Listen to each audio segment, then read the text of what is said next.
Well, good evening, everyone. We're happy to present the third quarter FY25 financial results for Columbia Association. So that is, we'll be focusing on the purple covered spiral book.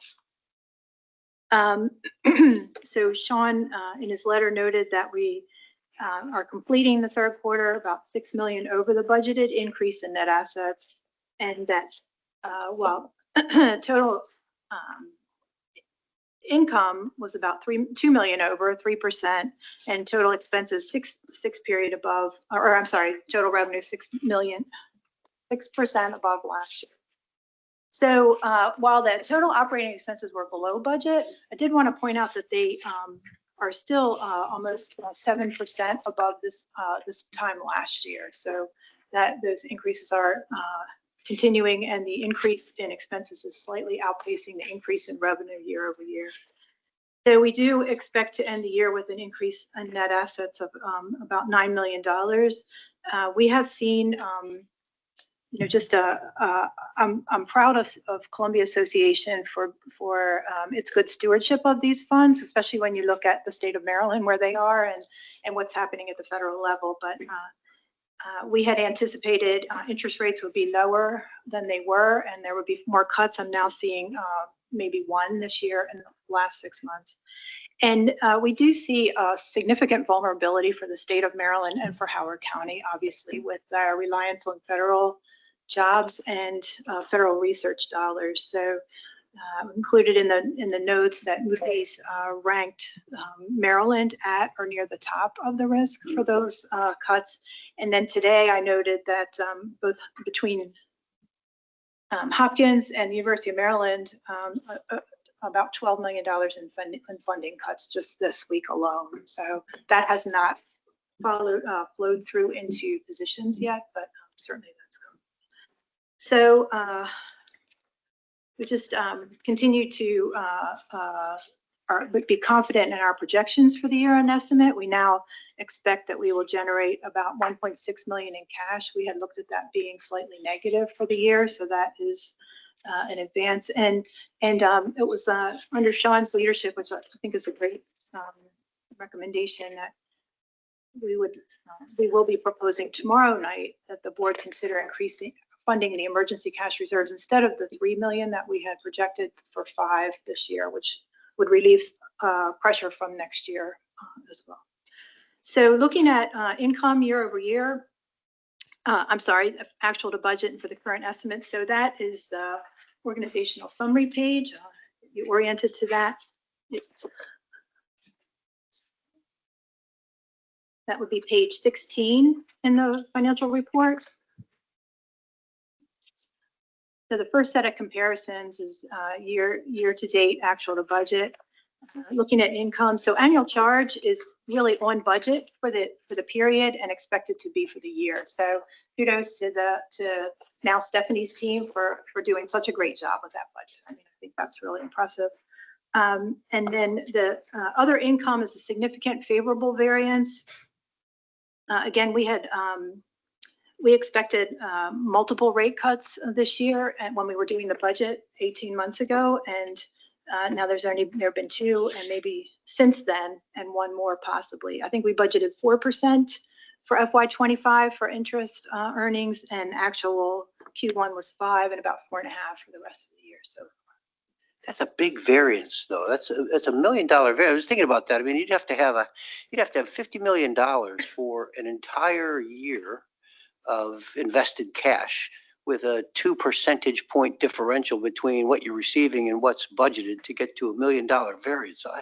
But I think I just heard you say that maybe it was just about 50 basis points or a half a percentage point. Yeah, and the balances are higher too, though, than what we expected. So it was a combination there. Let me just check one other thing here. I was even thinking about, well, like the average balance. I know, you're talking about in the notes here someplace, you hit, kind of 54 early part of July when you first get the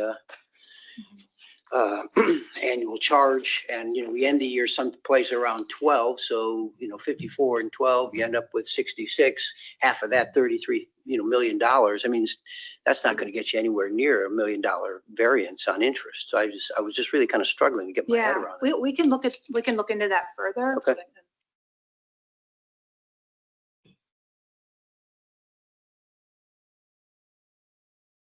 And did you have anything to add from your review of the budget? And I know I don't want to put you on the spot, but. No, but a lot of it comes to, I mean, even we earn interest on the workers' comp set-asides, we earn interest on the general liability set-asides. Right. Then we had higher interest rates for the ones that came due, the treasury bonds that we had. So now they're coming in at about 4%, but earlier in the year they were higher than that. Mm-hmm. So, right now we're getting ready to go into the down months before we get to the next one. So you'll see a decrease in the cash reserves type thing. Not the set aside, but the interest and everything. Okay. And then total membership income is above budget for just about 4% for the period, and we expect that to be the same at the end of the year. That's higher than budgeted membership sales and a dues increase of about 3% for the year. And then there's a significant amount of membership data presented later in the report, pages 28 to 32. Dan, anything you want to add on the memberships? Yeah, I just think I'll just add, going with what Susan said about the economy and what's noted in the notes here, we are starting to see a little bit of that in the data. Nothing that I told Sean, it's not keeping me awake at night yet, but I'm starting to see little signs of sales resistance and attrition. Again, nothing significant, but enough that I can see it in the data. So it is something we'll have to watch for next year, as that's our most significant recurring revenue stream. And Dan, someone that may need to put some expenses or monitor expenses, are they able to put their membership on hold and then come back to it, or do they just discontinue the membership? It depends on the type of membership they have, but in varying, depending on where the situation ends up, we will adjust our policies and procedures accordingly. Right now, we're getting a lot of people haven't lost their job. It's the uncertainty. So we're going to stop and we'll come back when we know what's going on. So we haven't, that's why it's kind of just starting to show up in the data, but we will manage and monitor it. And as the situation changes, if it gets dramatic, then we will create scenarios where that would be much more flexible. Okay, thank you. A question that dovetails off that. Does the system track employer information at all for the members? Just no, okay. Because the thought came to me, if you did see that, had that information, you could kind of sort of track your risk exposure there, or another idea came to me as a marketing opportunity. If somebody had been laid off or had an issue with their job from the federal layoffs, then if they could receive a discounted membership or something like that. I don't know if that's. Yeah, like I said, when we get to that, if we get to that scenario, and I did that in 2008 in the various recessions. Gotcha. Okay. Yeah. And so we'll manage and monitor it. Right now, it's more voluntary choices. Like we said, we haven't seen significant or actual layoffs. It's just the kind of the chatter and just a little bit of a blip in the data. But it will be something we'll monitor and manage as the situation improves. Thank you, Dan. Perfect. Thank you. So looking at income year over year, the 3% increase in the annual charge is right in line with the cap, really, 3.5%. And fees income is up 6%. That is tennis and pickleball is about a third of that, and increased participation in the fitness programs that are fee-based, like personal training, et cetera, is another almost half of that number. Other income is higher. Again, it's a similar adjustment, but that is incorrect in my narrative. That I'll get that changed and posted on the web. That really $800,000 of that is due to last year's adjustment to the Haven Reserve, and that not occurring this year. So, and that was a negative adjustment and increase to the reserve. Membership income is greater, about $1,400,000, $1,365,000 over last year, and that is again, continued growth and rebounding in membership sales, and the average rate increases of about 3.5%. Looking at expenses for the period, they are many of them are under budget, and I'll hit the highlights of these. Personnel expenses about 3% below, and we expect to end the year at about a similar in a similar place on pace, mainly due to delays in filling vacant positions in community operations. They had budgeted some additional positions and had some turnover that they have just recently filled. And also in administrative services, we had 2 positions in IT. That team is fully staffed now, but that took a while, and one person just came on board within the last couple weeks. So, the big change is in technology, supplies, and expenses. We had, when we did the budget, we had not made a decision. The organization had not made a decision on this solution for the CRM, and the solution, the finalists varied widely. There was a Microsoft Dynamics product that was very expensive, and then the club automation project or product less so. So we split that difference in the middle with the budget. We budgeted conservatively, and then we also didn't know. We also were planning to start sooner on some research and kind of needs analysis that we plan to outsource for the enterprise replacement system, and we have not started that. We have not gotten to that, and we don't expect to do any of that work before the end of the fiscal year, which is why the estimate was adjusted as well. So just out of curiosity, with that $482,000 positive variance there on the technology supply expense, do you have a feel for how much of that then is kind of a permanent? Like that's real savings because you budgeted but it didn't, and some of it's going to just move forward maybe into the next year because there's just a delay in spending it. I would say I think that we were expecting to spend about 150 on the ERP planning, which we haven't started. So the remainder is a permanent variance. Okay, well, that's great. Nice outcome. And fees is somewhat similar. As far as related, there's a significant variance related to IT with what we weren't sure about other system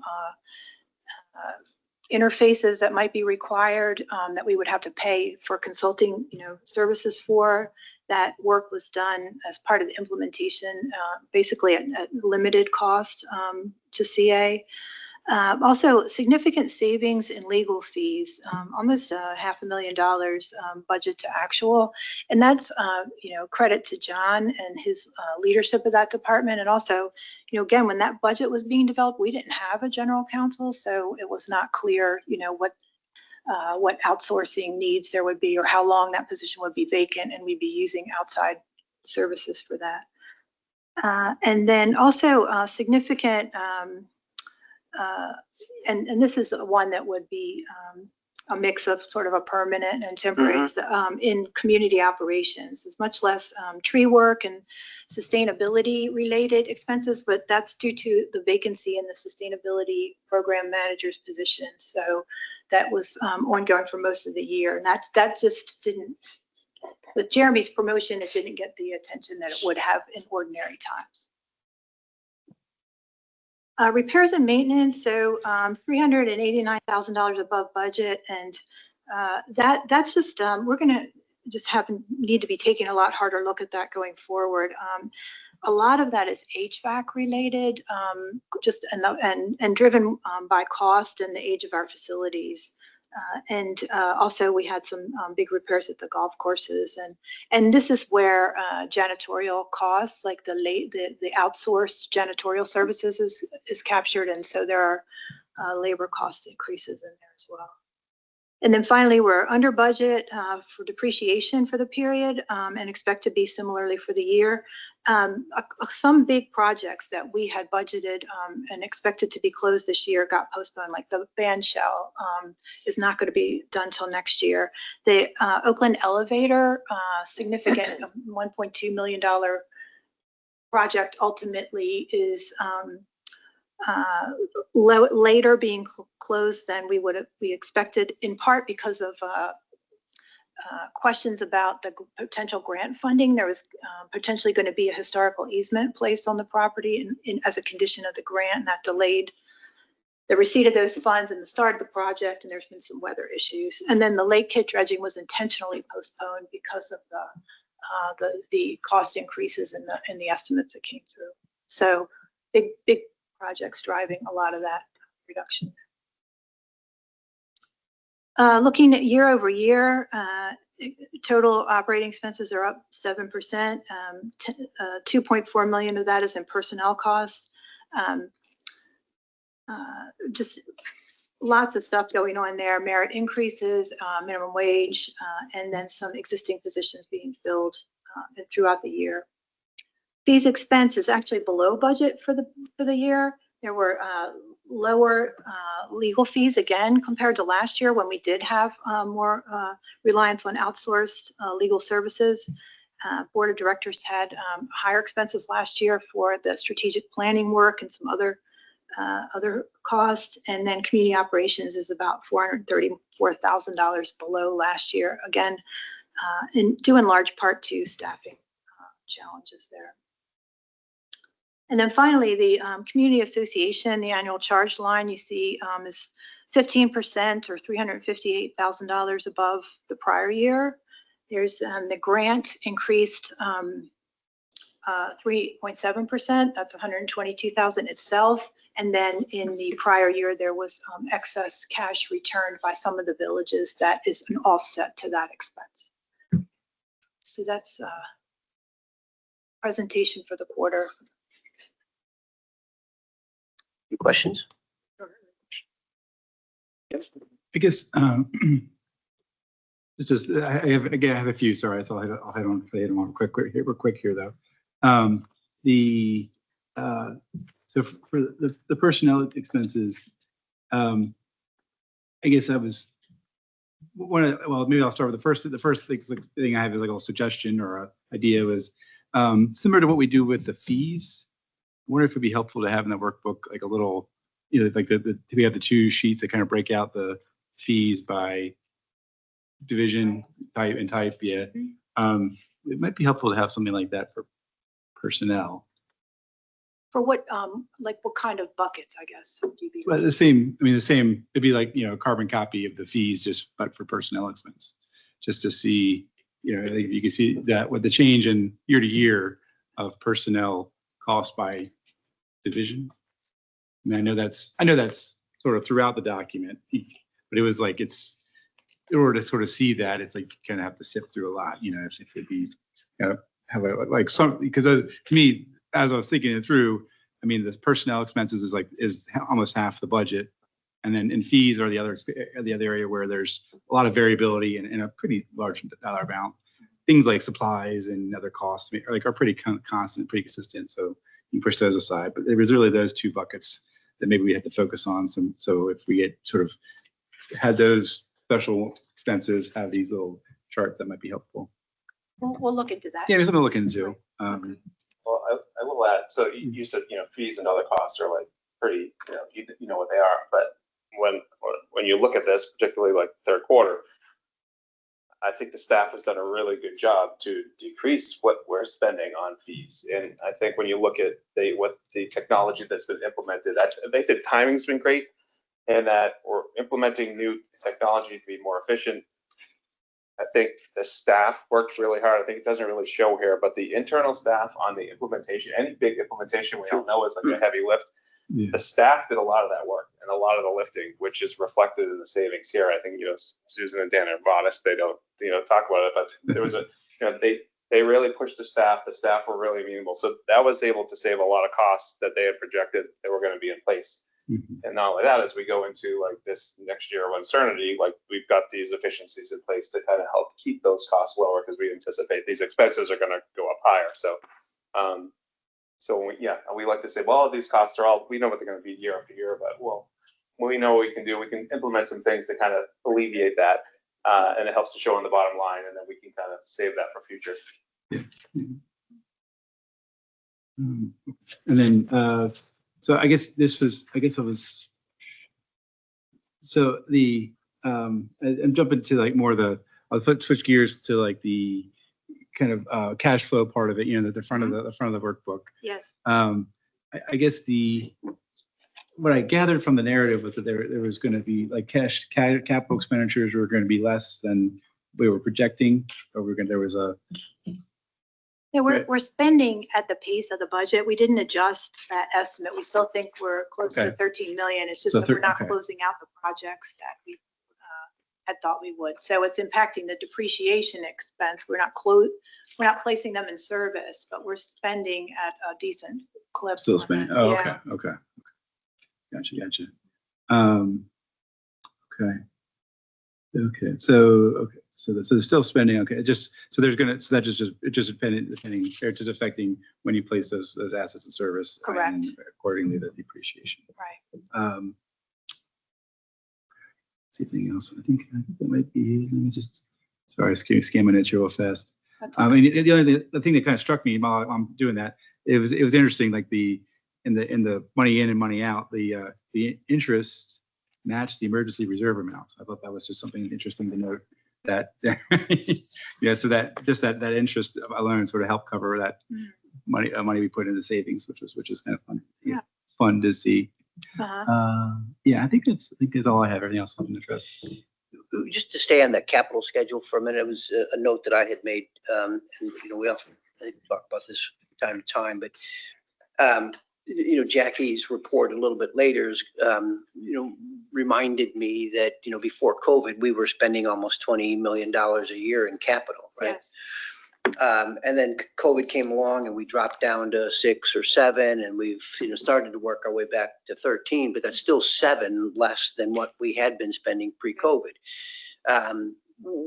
What is that kind of appropriate run rate on average over the years? It's probably not 13, maybe it's not 20, but we've also got a fair amount of perhaps avoided capital expenditures because we had reduced the budget so dramatically for a number of years. So I'm just kind of curious, are we going to see a pretty dramatic increase in capital spending over the next couple of years? I don't think it'll be dramatic. I think it'll be gradual because we'll be managing the, the cash flow and then but we've talked already about looking at next year and continuing to increase it. So we've increased it. The budget was cut to 8 million for 2 years in COVID, and then it's just been gradually being increased back up. So last year it was, I think, 13. This year 14 and a half, I would say. Another couple million next year, assuming we can do it, and just continuing to move it back up. And I think, to me, the sort of standard run rate over, like in modern times, was probably 15, 16. Okay. But that then also means the potential borrowing as well too, Yes. unless you're able to increase cash flows in some way. No, we would right? expect to be borrowing. Yeah. And along those lines, Jim, one thing we're talking about is long-term capital planning. Mhm. We talk a lot about routine, but Columbia's over 50 years old now, so we have aged facilities, and what is that going to look like in the next 50 years, and how do we prepare for that? So we'll be doing that across the course of the next year or so. And it all gets more expensive as well too, doesn't it? Yeah. Oh, you don't love the old, I could have done that 25 years ago. We Yeah. could have done that for half the price. Thank you. Yep. Any other questions? Paul? I have a question. So with everything going on at the federal level and tariffs now being taken into consideration, the impact that tariffs are expected to have on capital projects, have you readjusted the impact on the capital budget at all? We're starting to look at that. Starting with vehicles Okay. just right now. So I don't have anything, yet, but that's good to know, because that's going to be, Yeah. I know that's sort of on the horizon for everyone, Yeah. the impact of tariffs on the capital budget. So that's good. Yeah. No, we've been about 3 weeks ago, the teams started research and accelerating those purchases earlier in the year than they would have necessarily in order to hopefully get them in before something's Okay. really enacted. But it's it's uncertain, and it's key. I mean, as you know, it's the changes every day, it feels like. Right. It's hard to predict. And I know everyone's sort of in a holding pattern and trying to, predict things that aren't clear and change day by day. So, no, but it's good that that's being taken into consideration because that could have a fairly significant impact. But kudos to Jason Heath in the capital improvements team, because he brought that up. He said, we should get moving on these, see what the impact's going to be. That's good. Yeah, but sorry, Susan, do you want to move on to the financial statements? Sure.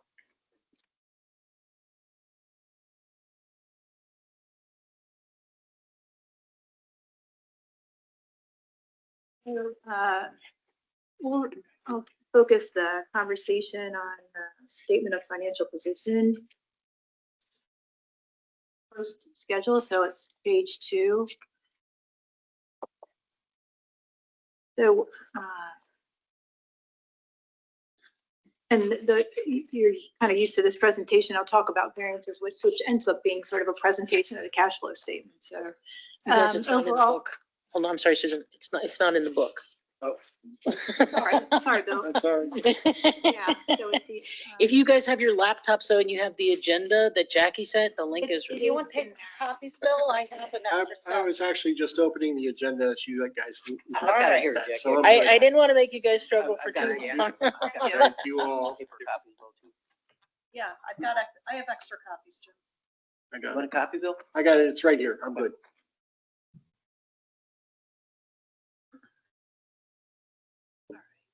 Page 2. There you go. Okay. So overall cash, you can see decreased by just under $600,000 compared to the prior year. And that is after adding the $3 million to the emergency cash reserves that was approved in April of 2024. So you see the next line shows that, reflects that increase. Net accounts receivable, slight increase, $444,000. You can see on note page 14. Note 2 gives the components of those receivables. Largest increases in membership fees. So that is in part due to an increase in the income and the revenue from those and the activity. And it was offset by a slight decrease in annual charge receivables. So not a major change there, but you can see the details there. Going back to the statement of financial position, prepaid expenses is a very minor change, really due to overall insurance premiums. So those we put in prepaids and expense them throughout the year. The increases in the risk management fund and the workers' compensation fund, in both cases, those are interest earnings that exceed the payouts on the funds for both of those. Property, facilities, and equipment net, slight decrease, and there is detail on that on page 18, note 6. And the decrease is because the depreciation addition, the net of accumulated depreciation increased slightly more than the investment in the assets. So to your points about continuing to increase the investment in those fixed assets. So, and the operating lease right of use assets net and finance lease right of use assets. So both of those relatively new additions to the statement of financial position. Those are related to the accounting standard, and the audit committee received a presentation on that about a year ago about the implementation of that. So those balances change as the leases are amortized or new leases entered into. So the finance, I'll just remind you that finance lease right of use assets were what were capital leases in the past. So they would have appeared in property, facilities, and equipment, those assets, but now they show up as a separate category on the financial on the balance sheet statement of financial position. Some of the major capital expenditures during the 12-month period, we had aquatics, about $511,000 of investment in the pools. That's mostly outdoor, but some work at the swim center. Pathways, bridges, and tot lots is a $2.7 million investment CA-wide in this period. And the villages, about $1.2 million. And the community operations, another 700,000 in other aspects of community operations. The decrease in accounts payable going to the liabilities side, the largest component of that is that reserve adjustment from the prior year. So that's the closing allowance for that. And we did some cleanup, a fair amount of data cleanup and account cleanup with the club automation implementation, and we had a write-off of some unclaimed funds in that accounts payable and accrued expenses. That also has impacted somewhat the deferred revenue. So there's an increase due to increased membership revenue, as we talked about. We're also had a $290,000 increase due to the Oakland elevator grant. So that's sitting in the deferred revenue because we're not recognizing that until it's spent. And then finally on the liabilities, the term loans continue to decrease due to their scheduled monthly principal payments, and as is also true of the capital, the finance lease obligations. Any questions about the statement of financial position or One quick one, and meant to ask it a little bit earlier, but it's still appropriate here as well too. Now that we've got the emergency cash reserves fund, and it's great to be able to build that up. But have you thought about using that for very short-term borrowing? I know, like in your notes, you'd mentioned that, your projections might indicate that you'll have a low cash balance of around $12 million in June, and might need to use the line. And so rather than maintaining that line at the level that you had, right, because you're only going to need that for 1 month. If you had to use the line, you're going to use it in June, you're going to get paid back in July when the annual charge comes due. But would you consider using this with payment for interest, just like you would on a line or anything like that, but also reducing some of your cost of having to have that line? Yeah. So the policy does not allow for that.